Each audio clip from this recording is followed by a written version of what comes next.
What's going on, YouTube? We're back at it for another video, and today we've got an update to the shadow damage build. Now, it's gotten even more powerful with this one. Trust me, if you're looking for a build that's going to be clearing and pushing through some of the hardest content you've got when it comes to Necromancer, and you're not looking to do the bone build, this one's going to be the one that's actually not only going to give you speed when it comes to some harder content. I'm here at level 83 and I've been pushing through tier 40s like it's nothing. You'll be able to see that in the gameplay footage coming up, and at the same time I've been able to push through all the way to tier 46. I could go even higher, but I just haven't tried it just yet. But facing off with level 99, level 100 enemy types and still being able to kill them and have survivability with this build is quite outstanding. Now, the big differences from the original build to this one is going to be the fact that we're now using Decrepify for the simple fact of cooldown.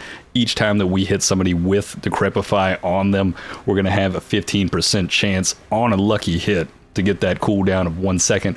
Doesn't seem like it's going to proc all that often, but trust me, this is actually something that reduces that cooldown fairly quickly. We're going to have corpse tendrils popped all the time. Blood mist is going to be able to pop a ridiculous amount of times, and Bone Storm, we're going to be able to consistently keep these up as much as we possibly can, and you'll see it in the gameplay footage coming up. I'll possibly have some footage as I'm talking right now where I'm clearing some of that 45 content or 46.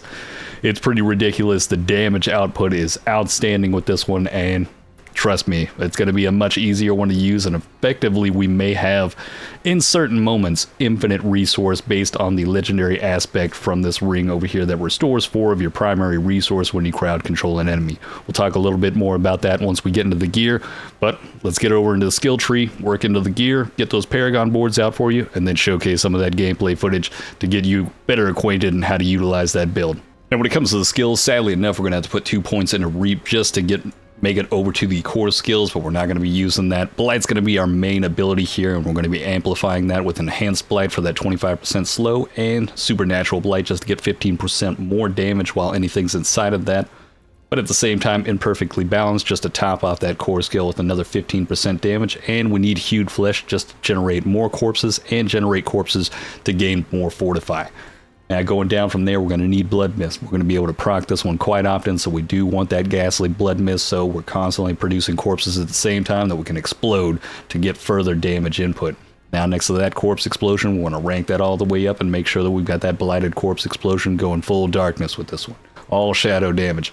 Now, Grim Harvest after that, just to make sure that we're gaining essence every time that we're feeding on those corpses or exploding on them, and Fueled by Death. Now, luckily enough, I had a amulet that gave me +3 to this, but trust me, 9% increase is all you really need from this. We're going to be dealing so much damage, and it's not going to be from that just additional 9%. Moving on from there, we need to Decrepify. This one's going to be the main addition of this. It's going to be our main striker every time that we hit one of these enemies, or essentially at certain moments we'll need to hit them with this, and we'll be able to generate resource off of this every time that we hit. So large packs, if there's more than a few of them, or essentially it only costs 10 to cast, so if we've got more than 3 enemies right there and we cast this on them, we're going to be generating more essence than we actually spent to cast this. But at the same time, we'll be slowing them and further reducing their damage. And the big thing is Abhorrent Decrepify. Lucky hit, enemies hit while afflicted with Decrepify have a 15% chance to reduce your active cooldown by 1 second. I know, doesn't sound that crazy, but it ends up proccing quite often, and it's going to make this build a little bit ridiculous, a little bit broken. But moving on from there, and at the same time, we'll be able to stun more often, and that's going to be benefit for us if you've got more of that stun damage. But going on to the next one, Corpse Tendrils, we're going to need this one, as this is going to be our main money maker when it comes to creating vulnerability. Not only is it going to pull things in, stun them, and slow them, this is another resource generator right here. We're basically making so many different skills resource generators instead of having to use that main one. But the vulnerability, if you don't know much about it, this is going to be the main thing you want to, in pretty much every build, you want to kind of tie vulnerability into just about every damage you deal, as it's just going to further multiply it by a large amount. Anytime you just inflict vulnerability, even if you don't have increased damage to it, it's a flat 20% times whatever damage output you've got beforehand on that. It's quite ridiculous. But coming up next, we've got Necrotic Carapace, and this is just going to give us a little bit more of that Fortify anytime that we're producing it from Hued Flesh or Blood Mist. This is going to give us that Fortify by 6%. This is actually going to be pretty beneficial for us, as it's just going to create a little bit more of that survivability. Now, Reaper's Pursuit, I put 3 points of this. We want a little bit more mobility with this, as we're going to kind of be circling people. We'll almost have like a black hole effect with this build. We'll be pulling everything into a tight-knit little circle, and at the same time trying to really capitalize on cursing everything at the same time that we're dealing all of that damage over time and further decreasing the cooldowns that we have. But on top of that, we need full on to Gloom for that 6% stacking up to 3 times damage, and Terror, since we will be slowing and we will be stunning with this build. And 1 point into Crippling Darkness, as we are working with Lucky Hit right here, but this is not the main thing that we need to go for. But at the same time, we do want that capability of just having the ability to stun for that further amplified damage and just holding targets in place. But just after that, we need Standalone for a little bit more survivability, just gaining 18% flat damage reduction, and Bone Storm, topping it all off for our last skill. This is going to give us 20% when it comes to critical strike chance. On top of that, we also have damage reduction by 15% for a bit more survivability, and we'll get even more survivability from this later on when we come or when we talk about the gear. Now, I know critical strike chance may not be doing anything for damage over time, but there are a couple of aspects such as Blight and Shadow Blight key passive that are actually going to be amplified by a ridiculous amount by the critical strike damage that we have with this build. When we get to the gear, I'll start talking about it, but every 10th time that an enemy receives shadow damage from you and your minions while they're afflicted by Shadow Blight, they take a static damage. This is another moment where crit hits, and it hits massively, as long as we're stacking it up with Bone Storm and Corpse Tendrils with some of the gear that we have coming up. But let's start talking about the gear.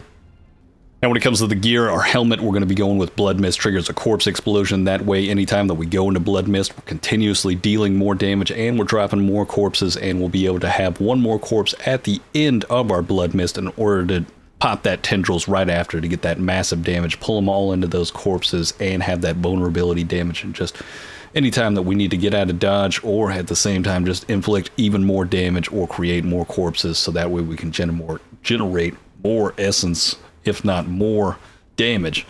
This is one way that we can get it done. Pretty much become flying in and just bombing through there. Now, one thing you want with this is going to be cooldown reduction, intelligence, and maximum life. Anything else can be put onto that, but that's all you're really looking for. Now, when it comes to our chest plate, resistance is a great, intelligence is the number one, damage reduction is great, shadow damage is great. Anything that just further increases our damage output when it comes to the affixes on a chest piece is going to be nice, and defenses. But intelligence is the main stat that we want. Now, the big thing about this one, we're going with an armor increase by gaining 0.40% increased armor for 4 seconds when we deal any form of damage, stacking up to 40%. I wish I had a max roll on this. 10% extra would probably give us a little bit more survivability, but this is going to be more than enough if that's all you have yourself. Even 0.35 would be decent, but this is just going to further increase our overall survivability, especially since we're dealing a lot of damage over time. We're constantly pulling things in. We're dealing damage just about every moment that we're utilizing any one of our skills. Now, when it comes to the gloves, we're going to go with Howl from Below, as not only is this going to further increase our lucky hit chance, but at the same time, it's going to further increase our overall damage output when it comes to corpse explosion. Unlucky enough, we do have the lucky hit with a 24% chance to fear. I wish this had a 24% chance to just stun, but you know, sometimes the rolls aren't exactly going to go in your favor. But don't worry, this isn't the end-all be-all. You don't absolutely have to need this glove. You could find some gloves that have critical strike chance on them with lucky hit chance and just further increasing the damage output of Blight. I actually have some myself, and here are some great options for legendary aspects that you could possibly put on here. Bone Storm consumes up to 8 corpses to increase its duration by up to 12 seconds. Now, that's only for the amulet. It'd be 8 seconds for the gloves. You could also go with Consuming a Corpse, increases the damage of your next core skill by 6% up to 30. Sadly enough, we don't have a max roll on this, but this is another one that can just further increase the damage output of our next Blight attack since we're utilizing Corpse Explosion. Right after that, we could throw in Blood Mist, leaves a trail that lasts for 4 seconds that deals 919 shadow damage per second to enemies who stand in it. This is just further giving us a little bit more of that DPS when it comes to utilizing Blood Mist. And on top of that, since every time that we're using Bone Storm, we're going to be gaining a barrier, we can throw in deals 25% increased damage while you have a barrier active. This is actually one that can really solidify your damage when we're going up against elite packs, because every time that I see an elite pack, we are popping Bone Storm just to really increase our survivability and damage output, and this one could be something that just really throws it over the top.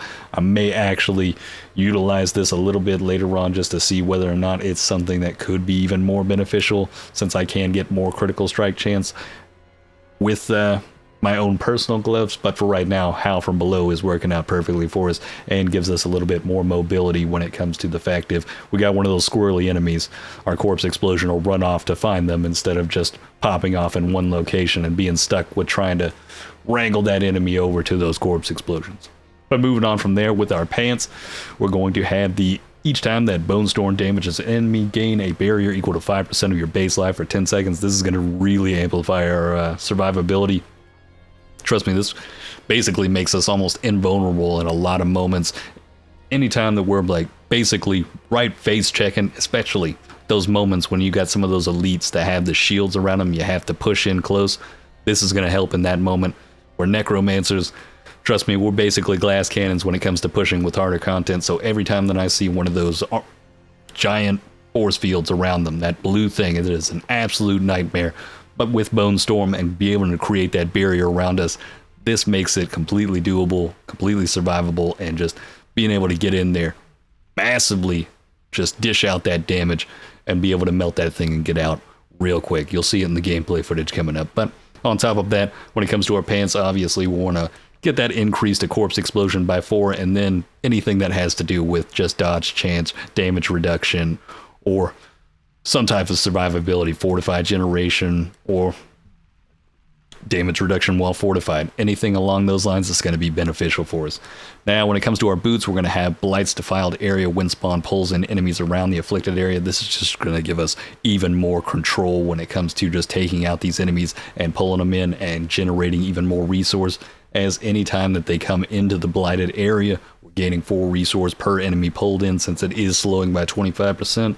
Creating that crowd control effect, and on top of that, just giving us another tighter grouping together after the corpse tendrils to put them into that corpse explosion and just really force them into the damage multiplier. And as it just ticks up, it just gets ridiculous, and then the crits come after that, and it just melts away. You'll see some enemies just immediately disappear off the screen. It's ridiculous. But with those boots, we want intelligence, movement speed, and corpse tendrils increased ranks. Anything else, you know, as long as we've got those 3, especially movement speed and the corpse tendrils, don't necessarily have to have the intelligence. The movement speed, you don't have to have it, but now that I've had it, I probably will never have any other boots without movement speed, because you move so stinking slow without it. It is the most frustrating thing I can possibly imagine, and it just helps with clearing dungeons so much faster. I'll never be able to go back now without the movement speed. I pretty much went the entire game up until the last day without movement speed, and I'm never going back unless I have to redo another character, and even in that moment, I'm always going to be looking for movement speed. Now, when it comes to the main weapon, we're going to be utilizing a two-handed sword for the simple fact that it comes with a base of critical strike damage. Now, if you wanted a little bit more survivability, a two-handed scythe would work as well, as that'll give us life on kill. That may be something that may be beneficial for pushing even harder content later on, but for right now, we're looking for maximum damage output when it comes to critical strike damage, and the stats you're looking for with any of these two-handed swords is going to be vulnerable damage, intelligence, and critical strike damage. Any other type damage after that when it comes to crowd control, stunned, you obviously don't want chilled, but I can't remember how many times I've ever seen that drop on one of these two-handed weapons for the Necro. But anything that's going for stunned, the slowed, the crowd control is going to be the best one overall, as that's just going to go for the stunned, the slowed, and any other capable form of crowd control. But on top of that, we've got the corpse tendrils aspect for this one, where we're going to gain 40% increased critical strike chance for 6 seconds. We're going to be able to have this on cooldown constantly. We're going to be pulling things in, creating vulnerability, and further increasing our critical strike chance over and over and over. And any one of these enemies hit will also be dealing 120% increase to bonus critical strike damage to that.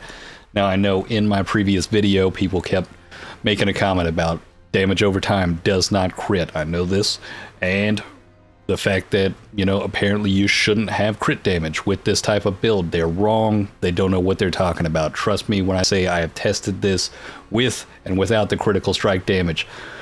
Without the critical strike damage, the only way this is a viable build is, yeah, it'll kill when you're playing against enemies at the same level, if not 1 to 3 levels higher than you. That's when it'll be efficient for you. If you go up 4, 5 levels higher than you, you're going to start pushing into some territory where you're just not killing fast enough. It's not going to be melting anything. You're not going to be able to push into harder content with this. You're going to get to a point where you're going to be facing off with elites that have modifiers that you're just not going to be able to kill them as fast as they're going to be killing you, especially when it comes to that flame turret spitting out in 3 different directions. Trust me, when you're not able to just melt those guys as fast as possible, they're going to melt you, and even more so if they've got one of those shields around them, and I can't stand it. I've tried to get this to work. Trust me, there's a Knights King build from the Game of Thrones where I'm trying to do a Darkness Frost chill build with this, and I kept running into this problem where it just isn't enough damage without the critical strike damage. Hopefully I can still get that build to work. Gonna try and get it with the minions, but look out for that coming in the future. And if you want to check that out, hit that link down in the description. Follow me over at Twitch. We'll be working on that over the weekend as well.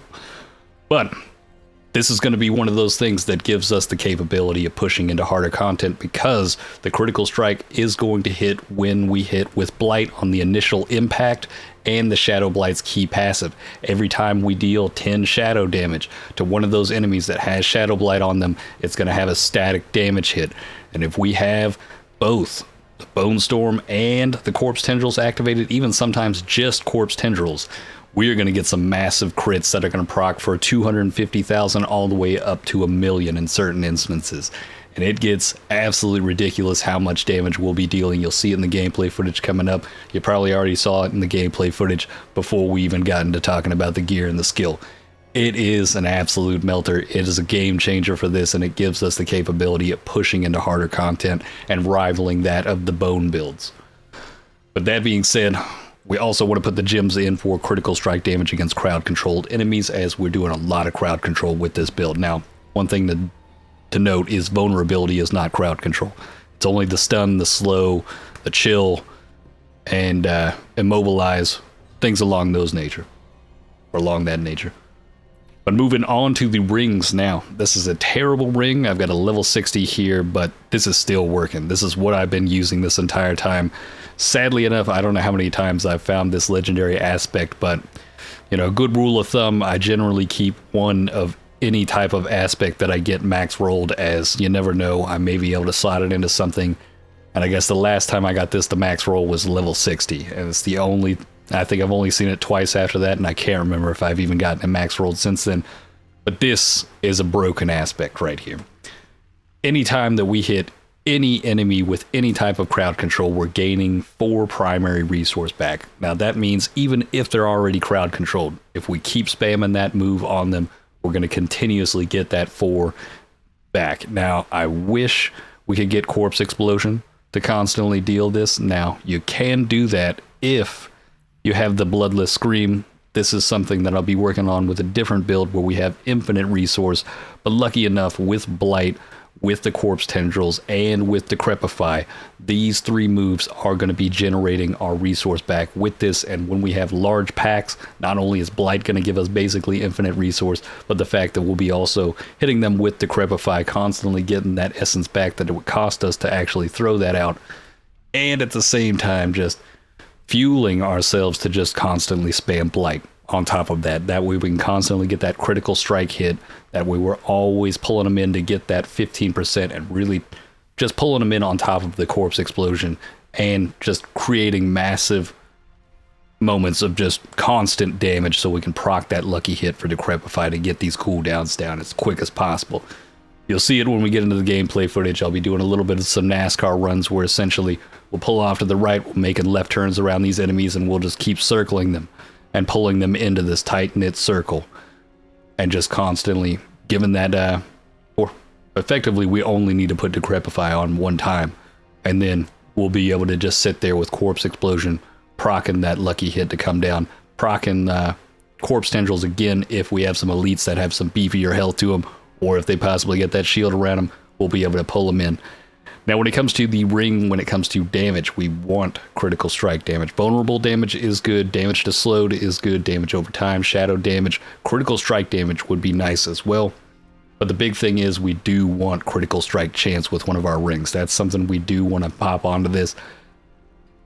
Soon enough, I'll be upgrading this ring. I just got to find the right ring to toss this onto, since there's only one time I can throw this Restore 4 onto something else. I don't want to make sure it's the proper ring, and I want to make sure it does come with Lucky Hit, actually.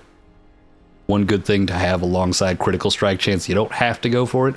I wouldn't say, go fully out of your way to get it, but Lucky Hit chance is something that could further make this even more broken when it comes to just proccing that cooldown reduction. Since with both Blight and Corpse Explosion, we're almost up to 50% right now, I think. Yeah, I've got 45% Lucky Hit on both of them right now. If we just further increase that with a little bit with both rings, I mean, we'd be up there at 60 to possibly 70%. And if I tossed it in, I mean, it would just get pretty ridiculous pretty quickly at how often we'd be able to get that cooldown reduction. But moving on to our next ring, we're going to have the each time, or the Shadow Blight key passive that is multiplying its damage over time. So effectively with this, anytime we're getting that static damage, we're also going to be able to stack up that damage 5 times. Now, sadly enough, I don't have the 40% increase. That would make this even more ridiculous, but this is one of the reasons that we do get that ridiculously heavy crit out of the Shadow Blight's key passive. It just really stacks up that damage, and like I said before, we want that critical strike damage. We've got shadow damage on this one, damage to slow, damage to stunned enemies, critical strike damage. Any one of those is going to be beneficial for us, or a little bit of that lucky hit chance.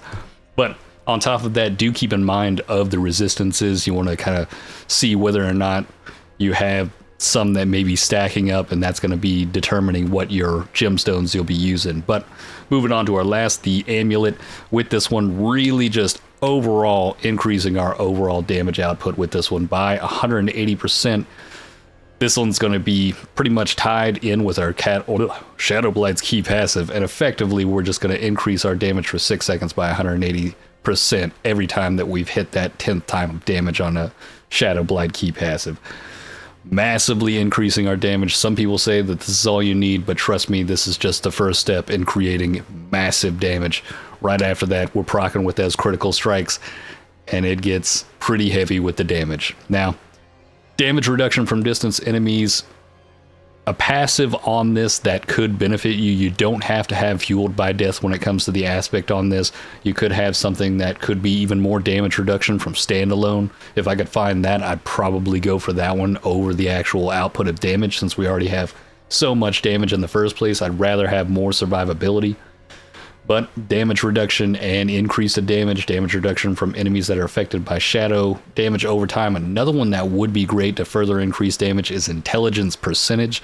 I think you can go up to 7% without it being upgraded, or at least that's the highest I've seen so far. I don't know what that turns into later on with the percentage after you've upgraded it the 5 times, but 7% increase to intelligence right now, if I had that, would get me at about 760, so I'd about have a full increase of 5% increase to my skill damage if I had that on here, and then I could further increase that. That's something to look for when it comes to necklaces as well. That could be even more damage than just flat 10% increase to damage, since intelligence is just going across the board for just straight up skill damage, and that's something that could further increase Thorns damage if you're throwing that in. Now, when it comes to gems, like I said before, you want to kind of look at the resistances of both your rings, see what you're working with. You want to make sure that you've got resistances at least somewhere around 40%. For me, I basically got everything pretty much close to 50%. You don't have to have it this high. I'd say 45%. You're really looking at a good spot right there, as this does have a soft cap. It's not going to go up to, I haven't seen anything go up over 60%, and I think if I really had to push for that, I'd need a lot of fire resistance or something along that resistance to get to that point. But that being said, when it comes to our gems for our armor, kind of out of toss-up right now. We do create Fortify quite often, but at the same time, I like the Topaz for the damage reduction while control impaired, since we don't have anything that makes us unstoppable. Sure, we are getting a lot of cooldown reduction when it comes to our Blood Mist, but that's not always available, especially if we get frozen or stunned. It's not one of those moments we can particularly just hit Decrepify on something and try to quickly get that cooldown reduced, but I think the hardest part for me on this one is if I'm going to Fractured Peak and there's a lot of frozen enemies, I'd rather have the control impaired damage reduction, because if I'm frozen, my fortified damage reduction just isn't cutting it. I can have 50% damage reduction while control impaired, and that's going to be more beneficial for me in those moments when we're facing off with frost things. But the rest of the time, even when just getting stunned in certain moments, the fortified does end up being substantially noticeable when it comes to damage reduction, but it's kind of a toss-up. You could just throw in full fortify. It may end up working out for you unless you're in Fractured Peak or facing off with anything that just freezes you, because even in those moments, especially with pushing into the hardest content you can possibly go for, you know, going up into the 45, going for 50 tier, I mean, if you get frozen, you can pretty much guarantee you're more than likely going to die, whether or not you had fortified damage reduction or damage reduction from control impaired. The damage reduction from control impaired is going to be more noticeable like 5 levels above you, if maybe even 8 levels, where you may be able to survive some of those moments. But when you get out past 10, that damage is so high that pretty much no damage reduction is going to save you in that moment. But that being said, let's move over to the Book of the Dead. Now when it comes to the Skeletal Warriors, we're going with increased shadow damage from the Reapers. We're going for the Skeletal Mages with the cold aspect for more vulnerable damage. And then with the Golem, we're going with the Iron One sacrifice for 30% increase to critical strike damage. Now let's head over to the Paragon boards.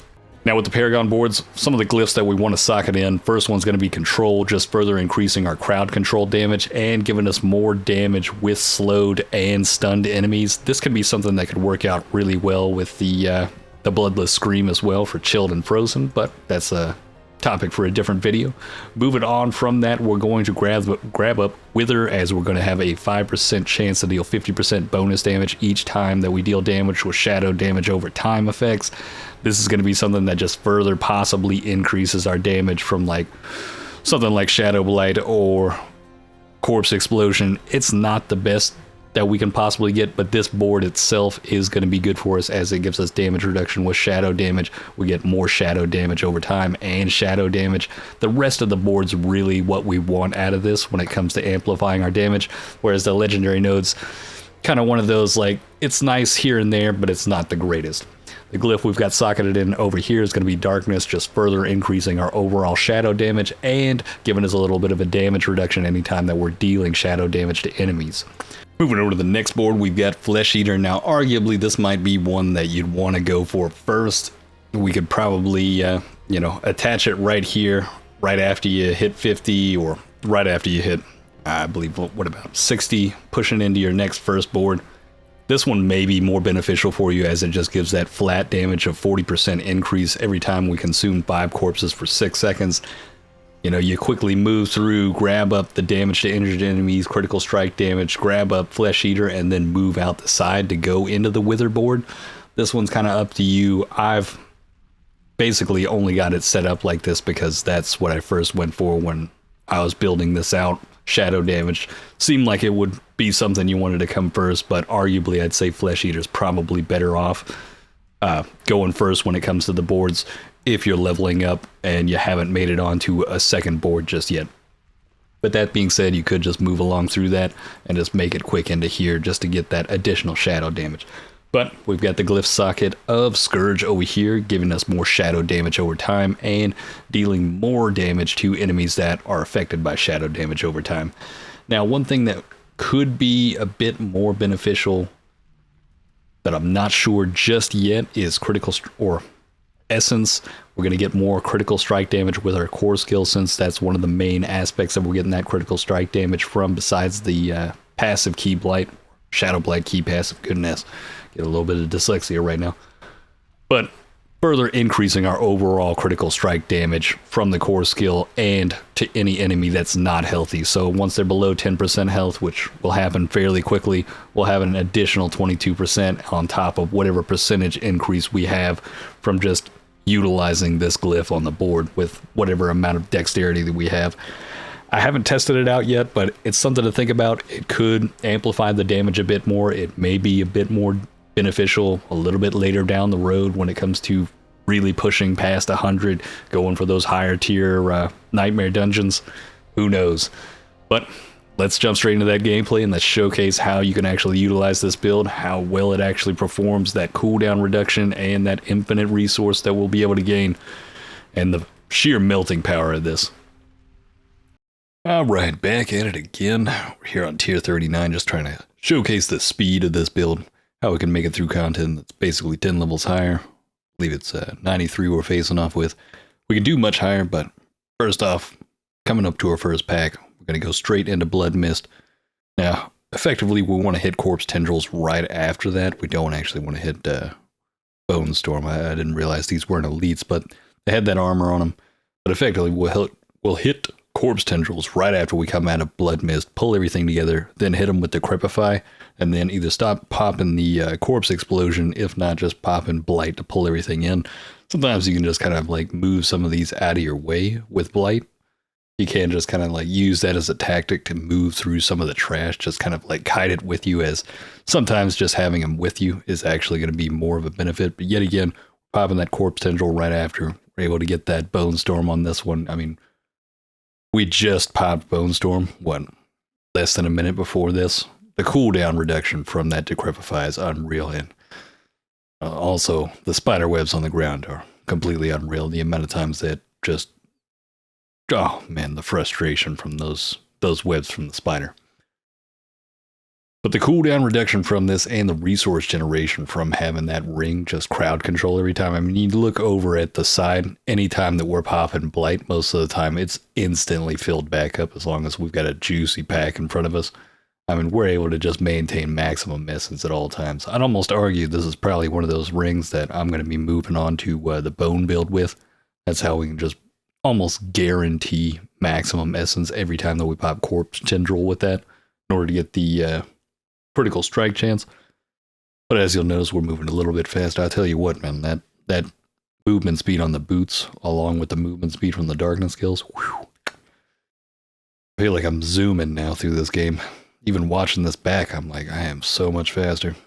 We got some jet boots on. Now we got a nice little dangerous pack over here. Luckily enough, we'll be able to kind of move around the edge, pull everything in, come back in with the Blood Mist, be able to pop the Corpse Tendrils again, get everything primed and ready for that 120% increase to critical strike damage. Sometimes that can be one of the biggest things when it comes to pushing. Like, you got to make sure that hits some of those elite units, because if you're missing out on that 120% from Corpse Tendrils, it can be extremely noticeable when pushing on something like 45 or higher. Whew, the damage difference is definitely there. And it's just like I was saying before, I have no idea why people think that they don't need the critical strike chance with this, or the critical strike damage. It makes no sense to me. I mean, I understand with the Shadow Blight increase of 180% damage, you know, it's pretty substantial, but when it comes to pushing into some of this harder content and really going in for those higher numbers, you're going to need that critical strike damage. The damage difference is just unbelievable. But I suppose some people just may not have the actual aspect on them, or some people may have tested this out and only used it on like gloves or rings where you're only getting the 20%. It's not as noticeable. Like, you really do need to like kind of pack this up to get close as you can to that 100%. I think with this build I'm running right now, we're rocking about 80% once we have Bone Storm and the Corpse Tendrils going. But that 40% by itself, I mean, that it's pretty noticeable. That one, a lot of times when I'm just clearing some packs, I'm still seeing that crit just about every time. But that's because we've more than likely got about 60% by that time with just the base stats from having it from the rings. I can't remember what else had the critical strike chance on it. I think we've got a little bit of a boost to it from something else. But overall, anybody tells you you don't need critical strike damage with a shadow damage build, they're wrong. I will be trying to test out the Sever here in the next couple of days. We'll be looking into that, and the Bloodless Scream.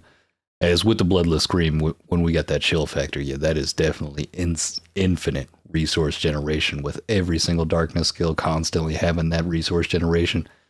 But trying to get the critical strike chance with that without having the two-handed weapon. Like, I don't want to miss out on the 180% increase for the Shadow Blight's key passive increase to damage, but who knows, I may be testing it out. I may actually get an amulet, try to throw that on there, see how much the critical strike chance actually does affect it, even with just a smaller one, because I can't remember what the Shadow Blight was doing. I think it was 120 was the max roll for rings and armor or gloves and one-handed weaponry. Who knows? It may actually end up working out. Maybe the critical strike damage will end up being something worthwhile when it comes to that build. But at the same time, I'm still uncertain whether or not that one's going to be able to push, because that's what I was going for before I actually tested this out. And whew, I mean, this one did so much more damage. I just had to put this one out there.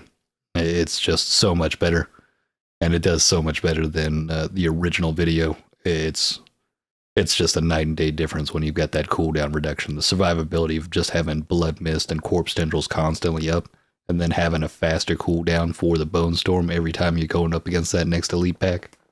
You just become a killing machine once you've got all that in the combo. Gets to be just a bit unreal. And if you can get it timed right, especially with certain dungeons, like if there's a good, steady, even supply of packs and like a linear fashion, you could almost just keep rolling through with the Blood Mist and just consistently keep the Corpse Tendrils, hit the Decrepify, get the Blood Mist going, and just move on to the next pack. I've done it. I've kind of done it with certain ones. There was one dungeon, essentially, I had a treasure goblin. You know, as soon as you see one of those, you just start chasing after it. And I was pretty much just moving through every pack, just constantly pushing things to the side with Blight, trying to make my way over, constantly hitting that Corpse Tendrils, just popping Corpse Explosion as we're going along, and hitting the Decrepify to make sure that we've got that maximum essence regain. But at the same time, it passively is just constantly giving us that cooldown reduction. So in that moment, it was one of those there. I was able to just kind of move through the entire dungeon. That's why I say this one's kind of built for speed. Sadly enough, in this moment, we're effectively stuck in the we have to slay everything mode. Whereas if this was something where the objectives, like we had those little shrines for the shamans or something, we could just quickly zip in and out of this and just be able to finish it off as quick as possible. I believe in this next room, we're going to be facing off with the last bit of them pretty quickly, just dominating it. And next thing you know, we've got another elite pack on top of the other one. As long as we're constantly coming out of that Blood Mist and hitting Decrepify along with the Corpse Tendrils, you notice I got frozen or stunned right away. It's hard to really see. Those shadows can really just kind of, I mean, you don't even know what's going on a lot of times. Sometimes I'm literally not even looking at the screen. I'm just kind of like clicking where I can see and trying to just get out to that point so I can just kind of look back in and see what skills I haven't used. It gets quite dangerous sometimes. But that's life in the shadows. Now, when it comes to boss fights, this isn't the quickest killer, I will say.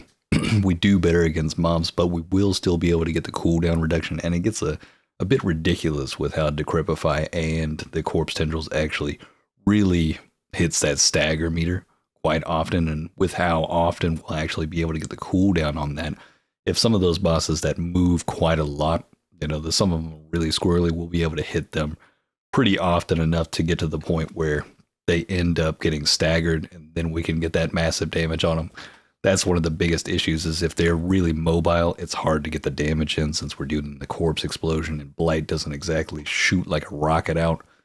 But at the same time, even when I was up at 45 fighting with some of those bosses, like, sure, I wasn't able to immediately kill them as soon as, or straight out of the gate, but they weren't damaging me more than anything. A lot of times these bosses, for whatever reason, seem easier than any of these elite packs. It gets a bit ridiculous how their damage essentially feels like it's way less compared to some of those elite packs out there. I mean, especially with this boss right here from the 45 at level 99, I mean, it's so easy to just fight some of their mechanics as compared to the elite modifiers, especially that flame one shooting out. But that's going to be the video right there, guys. Hopefully this has helped you out. Hopefully this is one of those builds that's going to help you push with that Necromancer, getting further into, closer to that tier 50 and trying to go even further. Once we get to that 100, who knows how far this is actually going to take us. And do keep in mind that we've got to make sure that we keep upgrading those weapons as we go along, as the damage is going to further increase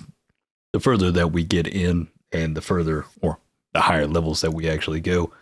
So that way we can keep up with the content, no matter what, your gear is going to start lagging behind at some point, especially when it comes to defenses. So keep that in mind. Maybe that's something that's possibly why you're dying a bit more. Maybe if you're not dealing as much damage as this one, time to look into trying to find some of those upgrades. Work with what you got. Sometimes you'll have to be facing off with some of those enemies that are at the same level, but that's all a part of the process of gaining the gear you need to start making that pushing effort into harder content.